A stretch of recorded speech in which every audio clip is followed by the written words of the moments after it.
گرامی قدر احباب، محرم الحرام کا مہینہ شروع ہو چکا ہے۔ انتہائی قابل احترام عظمت والا مہینہ ہے، برکتوں والا مہینہ ہے، بخشش کا مہینہ ہے۔ اللہ رب العزت اس مہینے کے بارے میں فرما رہے ہیں کہ میں نے سال کے اندر 12 مہینے پیدا فرمائے ہیں، ان میں سے 4 مہینے قابل احترام ہے، عظمت والے مہینے ہیں۔ ان 4 مہینوں میں سے ایک مہینہ محرم کا مہینہ بھی ہے۔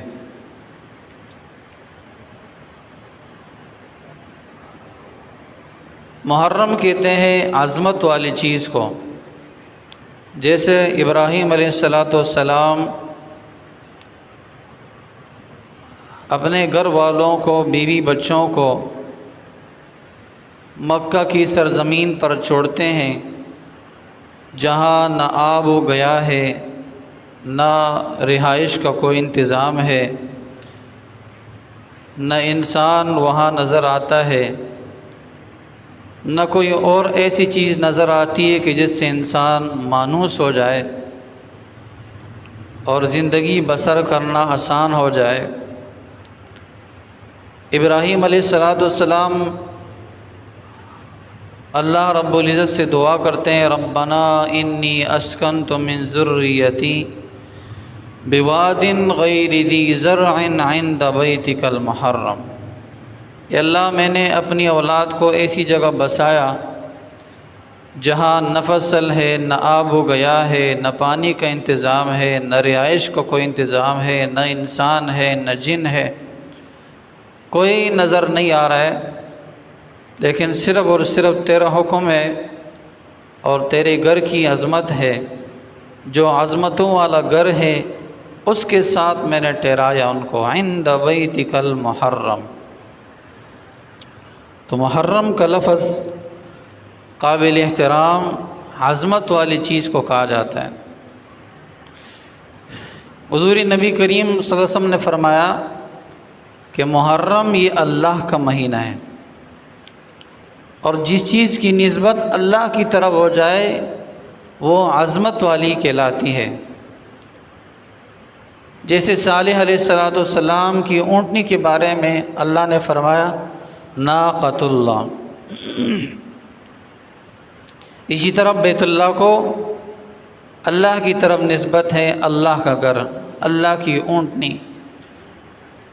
تو یہ مہینہ بھی عظمت والا ہے، اسی لیے حضور نبی کریم صلی اللہ علیہ وسلم اس مہینے کی عظمت کو سامنے رکھتے ہوئے اپنی امت کو یہ حکم دیا ہے کہ اس مہینے کے اندر روزے رکھے جائیں، خصوصاً 10 محرم الحرام کو روزے رکھے جائیں، روزہ رکھا جائے۔ حضور نبی کریم صلی اللہ علیہ وسلم کا معمول تھا کہ آپ صلی اللہ علیہ وسلم 10 محرم کو روزہ رکھا کرتے تھے، لیکن جب حضور نبی کریم صلی اللہ علیہ وسلم مدینہ آئے اور یہودیوں کو دیکھا کہ وہ بھی روزہ رکھ رہے ہیں، تو جب ان سے پوچھا آپ کیوں روزہ رکھ رہے ہو، تو انہوں نے کہا ہم اس لیے روزہ رکھ رہے ہیں کہ اس دن اللہ نے بنی اسرائیل کو فرعون سے نجات دی تھی، موسیٰ علیہ السلام کو فرعون سے نجات دی تھی، اس لیے ہم روزہ رکھ رہے ہیں۔ تو حضور نبی کریم صلی اللہ علیہ وسلم نے فرمایا میں موسیٰ علیہ السلام کا زیادہ حقدار ہوں، کیوں وہ بھی نبی تھے، میں بھی نبی ہوں، نبی کا بھائی ہوتا ہے، لہٰذا میں بھی روزہ رکھوں گا، لیکن تمہاری مخالفت کروں گا۔ تمہاری مخالفت کیسے؟ کہ میں اگر آئندہ اللہ رب العزت نے مجھے توفیق دی، یہ سن 10 ہجری کی بات ہے، کہ اگر اللہ نے مجھے توفیق دی تو میں آئندہ سال 2 روزے رکھوں گا، 9 محرم الحرام کا 10 محرم الحرام کا یا 10 کا اور 11 کا۔ اس لیے حضور نبی کریم صلی اللہ علیہ وسلم نے امت کو یہ حکم فرمایا ہے کہ عاشورہ کا روزہ رکھو۔ عاشورہ 10 محرم الحرام کا روزہ رکھو، ایک دن اس سے پہلے رکھو یا ایک دن اس کے بعد، یعنی 2 روزے رکھو اور یہودیوں کی مخالفت کرو۔ دیکھیں نیک کام میں بھی یہودیوں کی مخالفت ہونی چاہیے، ٹھیک ہے، لہذا نیک کام میں یہودیوں کی مخالفت ہونی چاہیے۔ حضور نبی کریم صلی اللہ علیہ وسلم نے فرمایا کہ دیکھیے روزہ رکھو، 2 روزے رکھو۔ آج ہم برے کاموں میں ان کی موافقت کر رہے ہیں، نیک کام میں موافقت نہیں ہونی چاہیے، مخالفت ہونی چاہیے۔ ہم برے کاموں میں یہودیوں کی موافقت کر رہے ہیں، ان کے ساتھ شانہ بشانہ کھڑے ہیں، ان کے طور طریقوں کو ہم اپنا رہے ہیں۔ حالانکہ حضور نبی کریم صلی اللہ علیہ وسلم کے فرمان سے ہمیں کیا بات معلوم ہو رہی ہے؟ یہودیوں کی مخالفت۔ فرمایا کیسی مخالفت؟ داڑھیاں بڑھاؤ، مونچھیں کٹاؤ، یہودیوں کی مخالفت کرو۔ بہت سارے احکامات ایسے ہیں کہ حضور نبی کریم صلی اللہ علیہ وسلم نے ہمیں فرمایا کہ اس کے اندر یہودیوں کی مخالفت کی جائے۔ تو فرمایا 10 محرم الحرام کو روزہ رکھنا، 9-10 کو یا 10-11 کو، یہ حضور نبی کریم صلی اللہ علیہ وسلم کی سنت ہے، معمول تھا آپ صلی اللہ علیہ وسلم کا۔ لیکن یہ بات ذہن میں رکھنی چاہیے کہ یہ روزہ جو ہے فرض نہیں ہے بلکہ نفل ہے۔ ایک انسان کو توفیق ملتی ہے، وہ رکھ سکتے تو رکھ لے، نہ رکھے تو گناہ گار نہیں ہوگا، البتہ اگر رکھے گا تو ثواب ملے گا۔ حدیث شریف میں حضور نبی کریم صلی اللہ علیہ وسلم نے فرمایا کہ جو بندہ 10 محرم الحرام کو روزہ رکھتا ہے، اللہ 1 سال کے گناہوں کو معاف فرما دیتے ہیں۔ ایک دوسری حدیث شریف میں حضور نبی کریم صلی اللہ علیہ وسلم نے فرمایا محرم الحرام میں 1 دن روزہ رکھنا 30 دن روزہ رکھنے کے برابر ہے، 30 دن روزہ رکھنے کے برابر ہے۔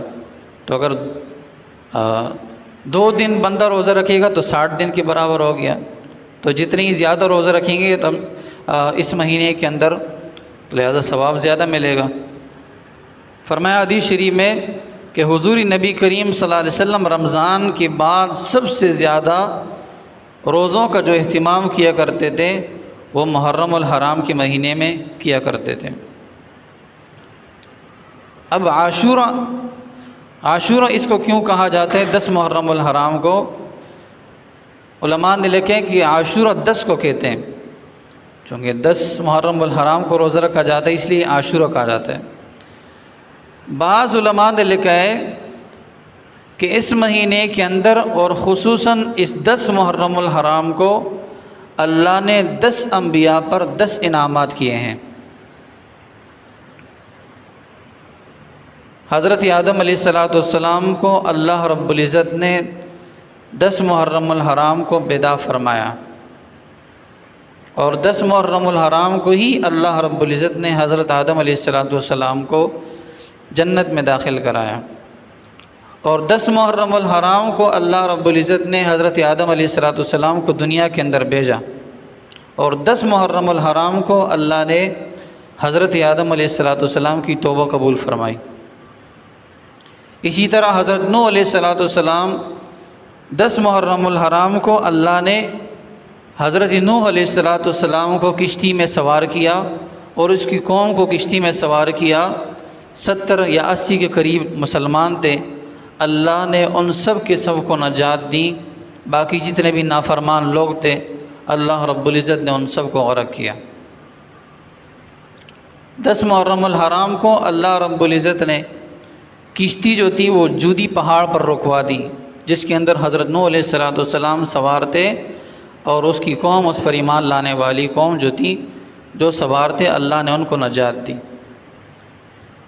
10 محرم الحرام کو اللہ رب العزت نے حضرت موسیٰ علیہ السلام کو سمندر پار کرایا، اور 6 لاکھ کا لشکر تھا حضرت موسیٰ علیہ السلام کے ساتھ۔ اللہ نے سمندر کے اندر 12 راستے نکالے اور موسیٰ علیہ السلام کو اور اس کی قوم کو صحیح سالم اللہ نے سمندر پار کرایا۔ اور اسی دشمن کو جو یہ کہا کرتا تھا ہؤلاء لشرذمۃ قلیلون، یہ تو چھوٹی سی جماعت ہے، یہ تو مٹھی بھر جماعت ہے، یہ کیا کر سکتی ہے، ان کا کام تمام کرنا، ان کو ختم کرنا 1 منٹ کا کام ہے، 1 سیکنڈ کا کام ہے۔ اللہ نے اسی دشمن کو اور اسی کی لشکر کو اللہ نے اسی سمندر کے اندر غرق کیا۔ فرمایا وہ 10 محرم الحرام کا دن تھا۔ حضرت ادریس علیہ السلام کو اللہ نے آسمانوں پر اٹھایا تو وہ بھی 10 محرم الحرام کا دن تھا۔ اللہ نے عیسیٰ علیہ السلام کے ساتھ حضرت ادریس علیہ السلام کو بھی زندہ آسمانوں پر اٹھایا ہے۔ تو 2 پیغمبر ایسے ہیں، 2 نبی ایسے ہیں جو آسمانوں پر اٹھائے گئے ہیں اور زندہ، ان میں سے ایک عیسیٰ علیہ السلام ہے اور ایک ادریس علیہ السلام ہے۔ تو 10 محرم الحرام کو اللہ نے حضرت ادریس علیہ السلام کو زندہ آسمان پر اٹھایا۔ اسی طرح حضرت عیسیٰ علیہ السلام کو اللہ نے ظالموں سے نجات دی، 10 محرم الحرام کو اور آسمانوں پر اٹھایا۔ تو اب ہمارا عقیدہ بھی یہی ہے کہ انشاءاللہ قرب قیامت حضرت عیسیٰ علیہ السلام دنیا میں دوبارہ آئیں گے اور حضور نبی کریم صلی اللہ علیہ وسلم کی شریعت کی پیروی کرتے ہوئے دجال سے لڑیں گے اور 40 سال تک زندہ رہیں گے، شادی کریں گے، پھر اس کے بعد وفات پائیں گے۔ یہ ہمارا عقیدہ ہے۔ تو عیسیٰ علیہ السلام آسمانوں پر زندہ ہے۔ اللہ فرما رہے وما قتلوہ وما صلبوہ ولکن شبہ لہم۔ یہ جو ان لوگوں کا عقیدہ ہے کہ عیسیٰ علیہ السلام کو سولی پر لٹکایا گیا، یہ غلط عقیدہ ہے۔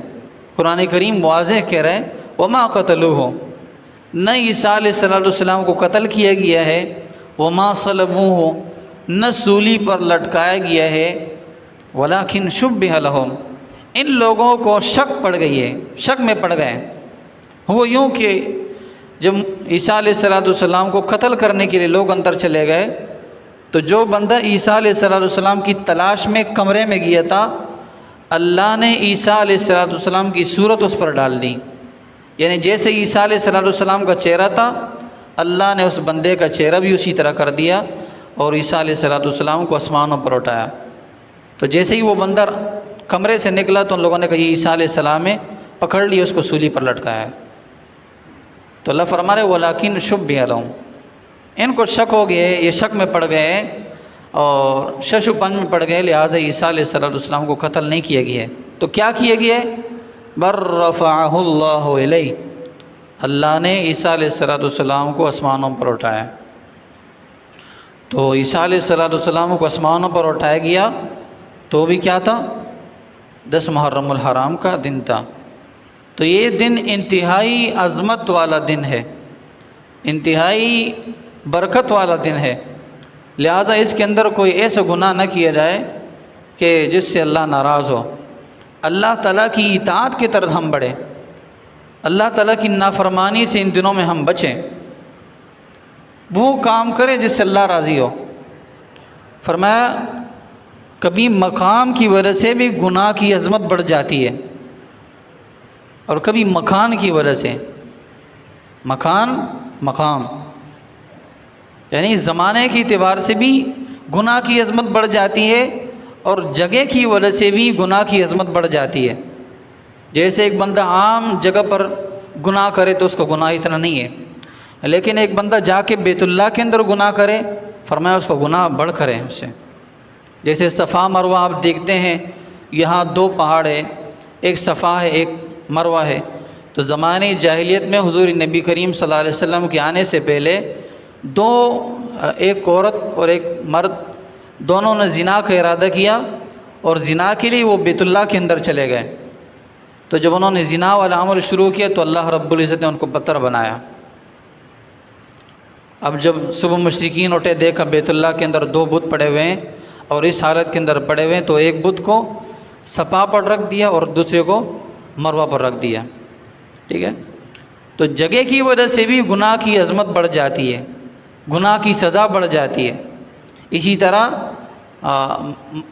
زمانے کی وجہ سے بھی گناہ کی عظمت بڑھ جاتی ہے۔ تو اس لیے علماء نے لکھا ہے کہ یہ مہینہ عظمت والا مہینہ ہے، چونکہ یہ زمانہ ہے، مہینہ زمانہ ہوتا ہے نا، اب زمانہ ہم شمار کرتے ہیں بھائی فلاں سال گزر گئے، بے کی زمانہ ہے، تو یہ مہینہ ان کے ساتھ تھا، تو یہ زمانہ ہے، لہذا زمانے کی وجہ سے بھی گناہ کی سزا بڑھ جاتی ہے، تو لہذا اس مہینے کے اندر گناہ سرزد نہ ہو، ہماری کوشش یہ ہو کہ ہم اطاعت کی طرف اپنے آپ کو لے جائیں، نمازوں کی طرف لے جائیں، ذکر و اذکار کی طرف اپنے آپ کو لے جائیں، جیسے حضور نبی کریم صلی اللہ علیہ وسلم کی حدیث سے ہمیں یہ بات ملتی ہے کہ آپ صلی اللہ علیہ وسلم اس مہینے کے اندر روزے رکھا کرتے تھے، تو روزہ ہم رکھیں، کوشش کریں بھائی، دن بھی اچھے ہیں، موسم بھی ابھی اچھے بن گئے ہیں، اتنی گرمی بھی نہیں ہے، لہذا کوشش ہو روزہ رکھیں۔ فرمایا اللہ تعالیٰ 1 سال کے گناہوں کو معاف فرمائے گا، ٹھیک ہے، ہو سکتا ہے اللہ تعالیٰ اس سے زیادہ بھی معاف فرما دے، اللہ تعالیٰ کی رحمت سے تو کوئی بات بعید نہیں ہے، وَرَحْمَتِي وَسِعَتْ كُلَّ شَيْءٍ، اللہ تعالیٰ کی رحمت بہانے ڈھونڈتی ہے، چھوٹی سی نیکی ہو سکتا ہے اللہ تعالیٰ آپ کی کامیابی کا ذریعہ بنا دیں۔ وہ بنی اسرائیل کے اندر ایک آدمی تھے زناکار سیاکار، تو ایک کتیا کو پانی پلانے کی وجہ سے اللہ نے اس کی بخشش فرما دی، تو لہذا اللہ تعالیٰ کی رحمت بہانے ڈھونڈتی ہے، تو اس مہینے کے اندر زیادہ سے زیادہ ہماری یہ کوشش ہو بھائی نمازوں کی طرف ہم آئیں۔ بہت سارے مسلمان ایسے کہتے بھائی ہم عاشق رسول ہیں، ہم عاشق حسین ہیں، حسین سے محبت کرنے والے، حضرت حسن سے محبت کرنے والے ہیں، اہل بیت سے محبت کرنے والے، لیکن نماز کوئی نہیں، نمازوں کا نام ہی نہیں ہے، تو بھائی کیسے اہل بیت سے محبت کرنے والے، انہوں نے سجدوں کے اندر اپنی سریں کٹوا دی، سجدوں میں تلواریں چل رہی ہیں نماز نہیں چھوڑی، نیزے چل رہے ہیں نماز نہیں چھوڑی، خاندان والے شہید ہو رہے ہیں، لوگ شہید ہو رہے ہیں، نماز نہ چھوڑی کبھی۔ ہمیں چھوٹی سی مشکل آ جاتی ہے، تھوڑا سا معاملہ آ جاتا ہے، تھوڑے سے مشکلات آ جاتے ہیں، کہتے ہیں آج نماز نہیں پڑھنی ہے، لہذا نمازوں کی طرف ہم آئے، نمازوں کے اندر کامیابی ہے، اعمال کے اندر کامیابی ہے، مال کے اندر کامیابی نہیں ہے۔ مال اگر کامیابی کی دلیل ہوتی تو قارون سب سے بڑا کامیاب ہوتا، مال اگر کامیابی کی دلیل ہوتی تو شداد کامیاب ہوتا، مال اگر کامیابی کی دلیل ہوتی تو فرعون کامیاب ہوتا، مال اگر کامیابی کی دلیل ہوتی تو نمرود کامیاب ہوتا۔ بڑے بڑے بادشاہ گزر چکے جن کے پاس مالوں کے خزانے تھے، انبار تھے، لیکن کامیاب ہوئے نہیں ہوئے۔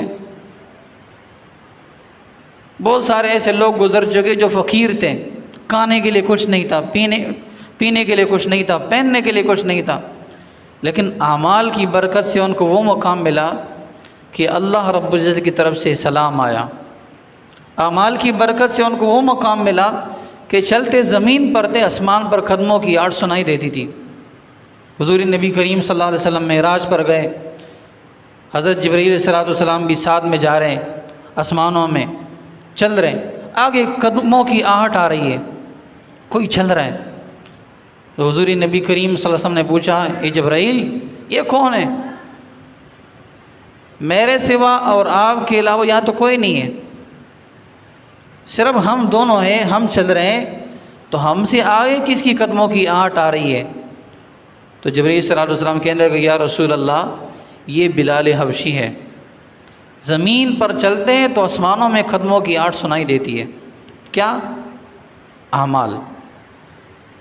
ان کو اگر مقام ملا، ان کو اگر عظمت ملی اور ان کو یہ مرتبہ اگر ملا تو اعمال کی وجہ سے، استقامت کی وجہ سے، دین پر استقامت۔ کیسے استقامت؟ کافر مار رہے ہیں، ضربیں لگ رہی ہے، کوڑے لگ رہے ہیں، لوہوں سے مارا جا رہا ہے، ٹھیک، اس کی جسم کو زخمی کیے جا رہے ہیں، کیا کہہ رہے ہیں؟ کہہ رہے ہیں اللہ کو چھوڑ دو، لیکن استقامت کی کیا شان ہے؟ کہہ رہے ہیں نہیں، احد احد احد احد، ضرب لگتی جا رہی ہے، آواز صدائیں نکلتی جا رہی ہے، احد احد احد، ایک اللہ ایک اللہ ایک اللہ۔ خدا نخواستہ ہم پر ایسی ضرب لگ جائے تو ہم تو اللہ کی آواز نکالنا کیا اسلام سے بھی ہٹ جائیں گے، اسلام بھی چھوڑ دیں گے۔ لہذا صحابہ کرام نے ہمیں اعمال سکھایا کہ بھائی اعمال پر اپنے آپ کو لگاؤ۔ ان الذین قالوا ربنا اللہ ثم استقاموا، وہ لوگ جنہوں نے کہا ہمارا رب اللہ ہے، ثم استقاموا، پھر اس پر استقامت اختیار کی۔ ہم نے کہا لا الہ الا اللہ، یا اللہ تیرے سوا کوئی عبادت کے لائق نہیں ہے. ہم یہ کہتے ہیں نا، لیکن استقامت نہیں ہے، کوئی عبادت کے لائق نہیں ہے. لیکن صبح کی نماز سے پتہ چل جاتا ہے ہماری وحدانیت کا، ہم جس وحدانیت کا تقاضا کر رہے ہیں، دعویٰ کر رہے ہیں، صبح کی نماز میں پتہ چل جاتا ہے کہ بھائی ہم کتنے موحد ہیں. ہم تو زبان سے کہہ رہے ہوتے ہیں نا لا الہ الا اللہ، یا اللہ تیرے سوا کوئی معبود نہیں ہے، لیکن اپنے عمل سے یہ بتا رہے ہوتے ہیں نہیں، ہم جھوٹے ہیں. اس لیے کہ اگر اللہ کے سوا کوئی عبادت کے لائق نہ ہوتا تو صبح کی نماز میں ہم نظر آتے نا، جیسے جمعے کی نماز میں ہم نظر آتے ہیں تو صبح کی نماز میں بھی نظر آتے ہیں. تو ہم اپنے عمل سے یہ بتا رہے ہیں کہ ہم جھوٹے ہیں. اس لیے بھائی نیند پیاری، نیند کو معبود بنا لیا، مال پیارا ہے، مال کو معبود بنا لیا. صبح نماز کے لیے نہیں اٹھتے، لیکن نوکری کے لیے پہلے اٹھتے ہیں. صبح نماز پڑھنے کا ارادہ ہوتا ہی نہیں ہے. بھائی کہاں جانا ہے؟ نوکری کے لیے جانا ہے. وہ صبح سویرے 4 بجے اٹھ جاتے ہیں، نوکری کے لیے جاتے ہیں. لیکن جب چھٹی کا دن ہوتا ہے تو 10 بجے اٹھتے ہیں، 12 بجے اٹھتے ہیں، 1 بجے اٹھ جاتے ہیں. بھائی کیوں؟ چھٹی ہے، آج چھٹی منائیں گے بھائی. تو ایسی چھٹی پر 1000 بار لعنت، 1000 بار لعنتیں ایسی چھٹی پر جس میں اللہ کو ہم بھول جائیں. ہزاروں لعنتیں ایسی چھٹی پر. لہٰذا چھٹی ہو آپ کے پاس موقع ہو، اس دن کو غنیمت جان لے. تو 10 محرم الحرام کو بھی اکثر ساتھیوں کو چھٹی مل جاتی ہے، اور چھٹی کے اندر وہ غفلت میں لگ جاتے ہیں. تو غافل نہ بنے، ذاکرین بنے، موحدین بنے. اپنے اعمال سے وہ دکھائیں کہ آپ مسلمان نظر آئیں، اعمال سے. ورنہ زبان سے تو ہر بندہ کہتا ہے بھائی میں مسلمان ہوں، میں مسلمان ہوں. ہر بندہ یہ کہتے ہیں، سارے دعوے کرتے ہیں، بڑے بڑے دعوے کرتے ہیں، ہم عاشق ہیں، مسلمان ہیں، عاشق رسول ہے، عاشق حسین ہے. لیکن اعمال صفر، اعمال صفر. دیکھیے عمل ضروری چیز ہے. حضور نبی کریم صلی اللہ علیہ وسلم کو اللہ نے کیا بشارت دی تھی؟ لِيَغْفِرَ لَكَ اللَّهُ مَا تَقَدَّمَ مِن ذَنبِكَ وَمَا تَأَخَّرَ. اے محبوب صلی اللہ علیہ وسلم، اللہ نے آپ کے اگلے پچھلے تمام گناہوں کو معاف فرما دی ہے. لیکن اس اعلان کے بعد آپ کو تاریخ کے اندر کہیں ایسا عمل نہیں ملے گا، کہیں ایسی بات نہیں ملے گی کہ حضور نبی کریم صلی اللہ علیہ وسلم نے اس کے بعد عمل چھوڑا ہو. کہیں آپ کو یہ بات نہیں ملے گی. ایک صحابی رسول کہتے ہیں یا رسول اللہ نے آپ کے اگلے پچھلے تمام گناہوں کو معاف فرما دی ہے، پھر بھی آپ نمازیں پڑھتے ہیں، اور نمازیں لمبی لمبی نمازیں پڑھتے ہیں، رات کو بھی اٹھتے ہیں، تہجد پڑھتے ہیں، اپنے آپ کو تکاتے ہیں. یا رسول اللہ نے آپ کے گناہوں کو معاف فرما دیے، آپ کو اتنی مشقت نہیں اٹھانی چاہیے. تو فرمایا افلا اکون عبدا شکورا، کیا میں شکر گزار بندہ نہ بنوں؟ تو اللہ نے اس کے لیے اعلان کر دیا، پھر بھی آپ علیہ السلام اعمال کر رہے ہیں، اور ہمیں اعلان بھی نہیں ہوا ہے. ہمیں تو یہ شک ہے بھائی جنت میں جائیں گے یا جہنم میں جائیں گے، کوئی یقینی بات نہیں ہے. لیکن پھر بھی ہم غافل ہیں، نمازوں سے غافل ہے، ذکر و اذکار سے غافل ہے، قرآن سے غافل ہے، دین سے غافل ہے، دین سے بیزار ہے. وہ دلیلیں ہمارے پاس ہے کہ بیزاری کی حد ہے. ایسی ایسی دلیلیں ہیں اسلام کے خلاف، نماز کے خلاف، دین کے خلاف. کبھی اسلام کو ہم نے پڑھا نہیں، اسلام کی مخالف باتیں پڑھی ہیں. تو لہٰذا اعمال پر زور دیں. اللہ نے پیغمبروں کو کیا کہا؟ وَعَمَلُوا صَالِحًا، نیک عمل کرو. اب پیغمبر سے تو یہ بات ہو ہی نہیں سکتی کہ وہ کبھی عمل کو چھوڑیں، کبھی نماز کو چھوڑیں، کبھی ذکر و اذکار کو چھوڑے. لیکن پھر بھی اللہ تعالیٰ پیغمبر کو کہہ رہے ہیں وَعَمَلُوا صَالِحًا فَسَبِّحْ بِحَمْدِ رَبِّكَ وَاسْتَغْفِرْ. اللہ تعالیٰ کی تسبیح بیان کریں، صبح اور شام اللہ کو یاد کریں، نمازیں پڑھیں، ذکر و اذکار کریں، تلاوت کریں، اللہ کو یاد کریں، اللہ کو یاد رکھیں، اور کیا کریں؟ استغفار کریں. یہ اللہ تعالیٰ پیغمبر سے کہہ رہے ہیں. در حقیقت پیغمبر سے خطاب وہ امت سے خطاب ہے. اللہ تعالیٰ جو بات پیغمبر کو بتا رہے ہیں، مقصود ہم ہیں، مقصود امت ہے کہ بھئی آپ نمازوں پہ لگ جائے، آپ ذکر و اذکار پہ لگ جائے، آپ دین پہ لگ جائے. آپ دین کے ساتھ اپنے آپ کو لگائیں گے تو چمکیں گے، آپ دین کے ساتھ اپنے آپ کو لگائیں گے تو چمکیں گے. بھائی یہ ظاہری بات ہے، یقینی بات ہے۔ جن لوگوں نے اپنے آپ کو دین سے لگایا وہ چمکیں، وہ چمکے، ایسے چمکے کہ کبھی قیامت تک ان کا نور ختم نہیں ہوگا، ان کا نام قیامت تک کبھی ختم نہیں ہوگا۔ دیکھیے صحابہ کرام کب گزر چکے ہیں، 1400 سال گزرے ہیں۔ صحابہ کرام جب دنیا سے گئے 14 سال ہو چکے ہیں، 1400 سال، لیکن آج تک ہم کوئی بھی بندہ صحابی کا نام لیتا ہے تو رضی اللہ عنہم ورضوا عنہ یہ کہتا ہے کہ نہیں کہتا ہے؟ اللہ ان سے راضی ہو جائے۔ یہ کیوں؟ اعمال، ان کے اعمال ایسے تھے کہ اللہ ان سے راضی ہو گیا، اللہ نے قیامت تک ان کے اچھے نام کو باقی رکھا۔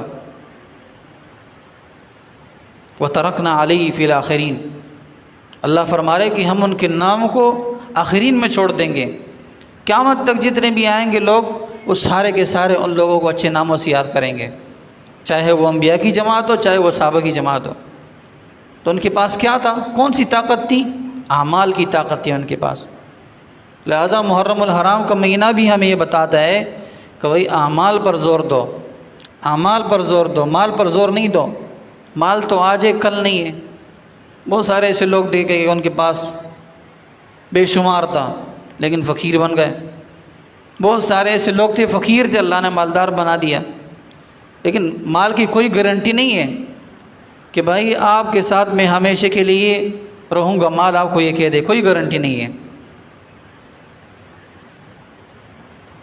لیکن ایمان کی یہ گارنٹی ہے، اگر آپ ایمان پہ محنت کریں گے تو ایمان آپ کے ساتھ موت تک بھی رہے گا، موت کے بعد بھی رہے گا۔ ایمان پر محنت کریں، ہم نہ کوشش کریں، ہماری کوشش ایمان پر ہو، ہماری کوشش اعمال پر ہو، ہماری کوشش دین پر ہو، ہماری ساری کوششیں دین پر صرف ہو، دین پر خرچ ہو۔ بھائی گھر کے بارے میں تو ہم سارے سوچتے ہیں نا، بھائی گھر کیسے بنے گا، بچوں کے لیے کیسے کمائیں گے، ٹھیک ہے، کچھ ایسے ہونے چاہیے کہ دین کے بارے میں بھی سوچیں نا۔ فلولا نفر من كل فرقة منهم طائفة ليتفقهوا في الدين، تم میں سے ایسی جماعت ہونی چاہیے جو دین کو سیکھیں۔ وَلِيُنذِرُوا قَوْمَهُمْ، پھر اس کے بعد کیا کرے؟ اپنے قوم کو ڈرائے، آخرت کی رغبت دلائے، اللہ سے ڈرائے، آخرت کے عذابات سے ڈرائے۔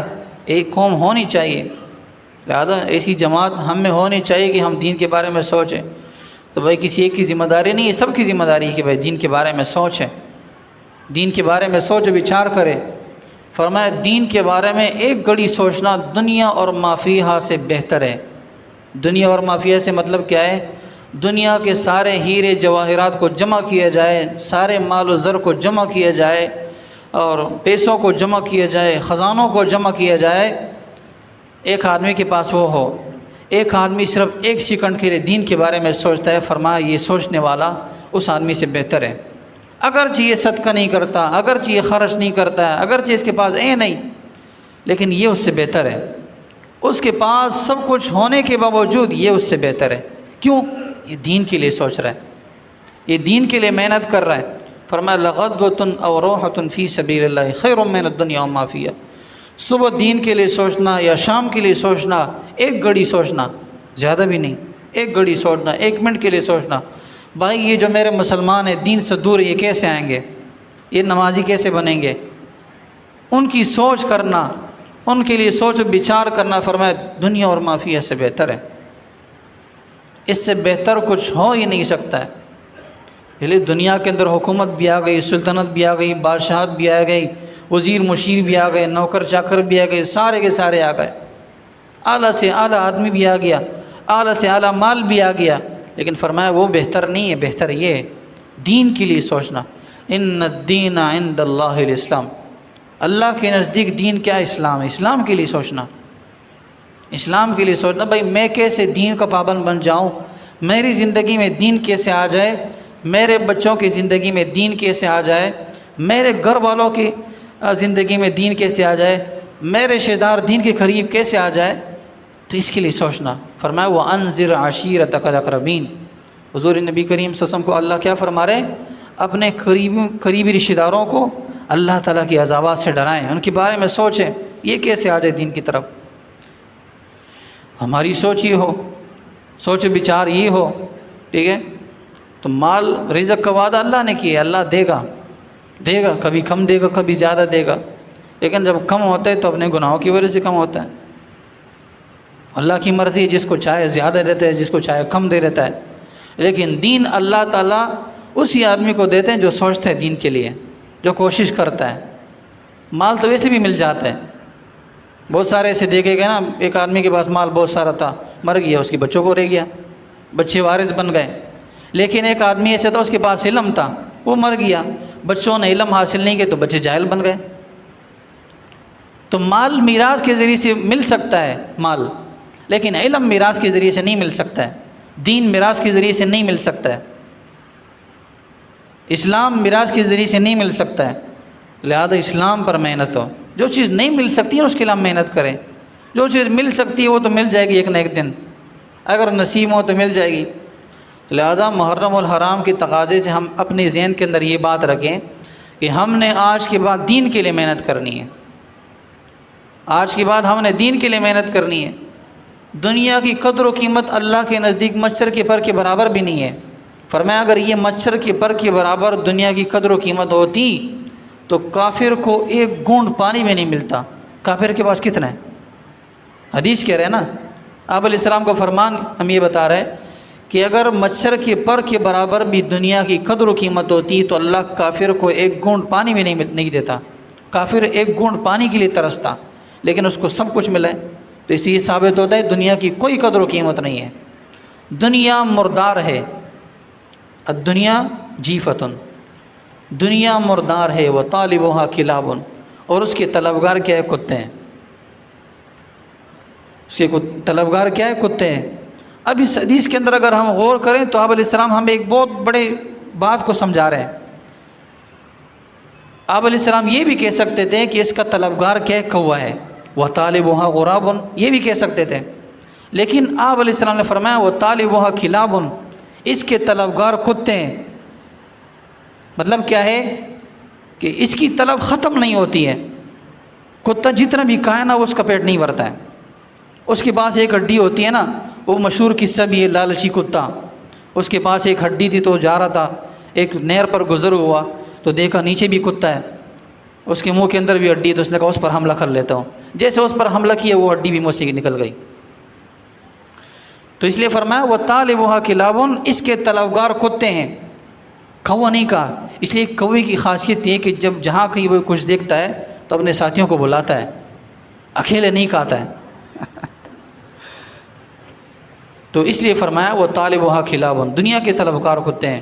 اللہ سے دعا ہے اللہ تعالی ہمیں 1:10 پہ تو دنیا کے طلبگار نہ بنے۔ حدیث شریف میں حضور نبی کریم صلی اللہ علیہ وسلم نے فرمایا دنیا جو ہے پیچھے جانے والی ہے، دنیا ہم سے پیچھے رہ رہی ہے، ہماری عمر جتنی گزرتی جا رہی ہے نا، دنیا ہم سے پیچھے جا رہی ہے، اور جتنی ہماری عمر گزرتی جا رہی ہے آخرت ہمارے قریب آ رہی ہے، آخرت ہمارے قریب آ رہی ہے، ہم آخرت کے قریب ہو رہے ہیں۔ بھائی دن گزر رہے ہیں، ہمارے 40 سال ہو گئے، 45 سال ہو گئے، 50 سال ہو گئے، تو قریب ہو رہے ہیں نا، اپنے اجل کے، موت کے قریب ہو رہے ہیں، اور جو ہی مریں گے تو آخرت کی طرف جائیں گے۔